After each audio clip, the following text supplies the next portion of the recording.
দেখো সকালে কাজ বাজ সেরে স্নান করে পুজো দিয়ে এইমাত্র আসলাম।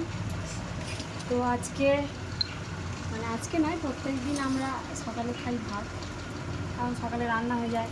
জানি আজকে ওর বাবার ছুটি থাকে রবিবার করে, কিন্তু এইমাত্র ফোন আসলো আবার যেতে হবে। কিন্তু ভালো লাগছে না, প্রত্যেক দিন কাজ, ফের রবিবার ফোন করেছে, বলছে আজকেও একটু কিছুক্ষণের জন্য অন্তত এসো, মানে দুপুর পর্যন্ত এসো। তো যাবে। তো এই যে আজকে খাবার, প্রত্যেক দিন ভাত খাওয়া হয়, আজকের এইটা হলো ছেলের বায়না। আর পানটাও আছে, পানটা খাবে ওর বাবা, পরোটাও খাবে ওর বাবা। এটা খাবো, এটা সবাই মিলে খাওয়া হবে। আর পানটাটা ওর বাবা খাবে, কারণ কাজে যাবে। আমি জানি ছুটি, একটু দেরি করে রান্না বসাবো। তো এই খাওয়া দাওয়া হয়ে গেলে রান্নাঘরে যাবো। তো খেয়েছে সকালে গুঁড়ো দুধ, ওর বাবার সঙ্গে গিয়ে গুঁড়ো দুধ খেয়ে মুখটার কি অবস্থা।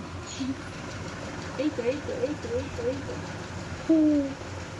তো ঘুমাচ্ছে না, রাতে ঘুমায় পুরো 12টা, সে সকাল 6টা বাজবে না উঠবে। জানি না বড় হয়ে যাচ্ছে বলে না কি, ও ঘুমোচ্ছে না, একদম খুব কম ঘুমাচ্ছে।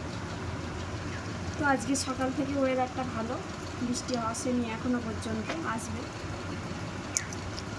চুল আজকে শ্যাম্পু করেছি, চুল তো মাথায় নেই, কারণ সব কেটে দিয়েছি। অনেকটা চুল মানে লেজ হয়ে গিয়েছিল, ওই জন্য কেটে দিয়েছি। চুল আর মাথায় নেই একটুখানি। তো অনেকদিন খাওয়া হয়নি এইটা, কারণ সকালে ভাত খাওয়া হয়, দেখে একটু খেয়ে কেমন লাগে। কী দিয়েছে? আলু দিয়েছে, ফের বেগুনি দিয়েছে। কেমন